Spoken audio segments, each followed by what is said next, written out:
Meski namanya muncul dalam kasus suap proyek infrastruktur di Sumatera Utara, Bobi Nasution tidak kunjung dipanggil maupun diperiksa oleh KPK. Gubernur Sumatera Utara Bobi Nasution didemo. Sejauh ini Kepala Satgas menolak permintaan penyidik KPK untuk memanggil Bobi dalam kasus korupsi proyek jalan di Sumatera Utara. Assalamualaikum warahmatullahi wabarakatuh. Saya Naina Labunda dengan NIM 250901021 dengan program studi sosiologi Universitas Sumatera Utara.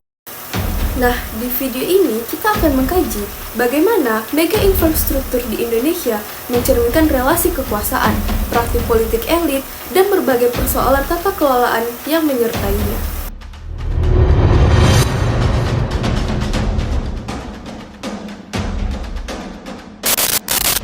Di balik gemerlap jalan tol yang membentang, bendungan yang menahan jutaan kubik air, dan gedung-gedung megah yang menjulang, tersimpan cerita yang jarang terlihat publik. Infrastruktur Indonesia bukanlah simbol kemajuan, namun ia adalah panggung politik, tempat elit memamerkan pengaruh, mengambil keputusan, dan menentukan siapa yang diuntungkan. Ambisi yang sama menciptakan celah bagi penyimpangan.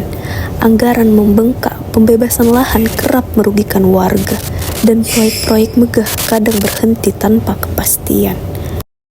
Informasi berikutnya, PT Jasa Marga menyatakan masyarakat pengguna jalan layang tol MBZ Tol Jakarta Cikampek memiliki mobilitas harian tertinggi. Namun beberapa hari lalu terungkap fakta mengenai kasus korupsi dalam pembangunan jalan layang ini. Terkait dengan sidang lanjutan kasus korupsi terkait proses pembangunan jalan layang MBZ Tol Jakarta Cikampek yang mana ini merugikan negara dalam jumlah yang fantastis. KPK telah menetapkan 5 tersangka dalam kasus ini. Dalam kasus dugaan korupsi proyek pembangunan jalan PUPR Sumatera Utara. 3 orang diantaranya adalah aparatur sipil negara, termasuk Kepala Dinas PUPR Sumut, Topan Ginting.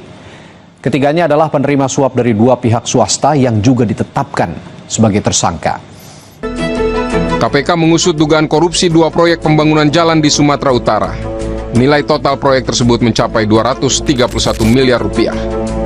Sebelumnya, KPK menggeledah rumah Kepala Dinas PUPR Sumut, Topan Ginting, yang merupakan orang dekat Gubernur Sumut, Bobi Nasution.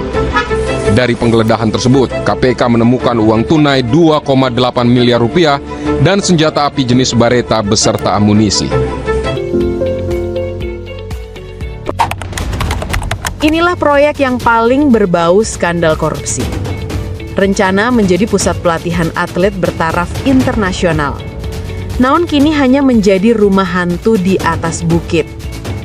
Kerugian negara ditaksir mencapai lebih dari 700 miliar rupiah. Kini dihentikan karena terbukti menjadi ladang korupsi masif. Bangunan megah yang seharusnya mencetak prestasi justru mencetak skandal. Sebuah bandara megah di Jawa Barat yang dibangun dengan investasi sekitar 2,6 triliun rupiah dari APBD dan APBN. Bukan mangkrak konstruksi, tapi mangkrak pemanfaatan. Masalah utamanya adalah utilitas yang sangat rendah pada masa awal, karena akses yang sulit dan masalah konektivitas. Meskipun sudah beroperasi penuh, statusnya sebagai bandara sepi adalah pengingat bahwa infrastruktur besar harus didukung oleh ekosistem dan konektivitas yang kuat. Ambisi Indonesia untuk menjadi lumbung pangan global lewat proyek food estate. Namun, di beberapa lokasi seperti Kalimantan Tengah dan Papua, program ini dikritik keras. Estimasi biaya mencapai ratusan miliar hingga triliunan rupiah di berbagai lokasi. Dianggap gagal karena salah memilih komoditas, tidak cocok dengan kondisi tanah, mengabaikan kearifan lokal, dan berujung pada deforestasi tanpa hasil panen yang memuaskan. Ini adalah kegagalan perencanaan pertanian dan lingkungan. Program ambisius percepatan pembangunan pembangkit listrik. Namun puluhan proyek dalam skema ini mengalami kendala parah. Total investasi proyek yang mangkrak ditaksir mencapai puluhan triliun rupiah. Kontrak yang bermasalah, sengketa lahan, dan ketiadaan jaminan finansial.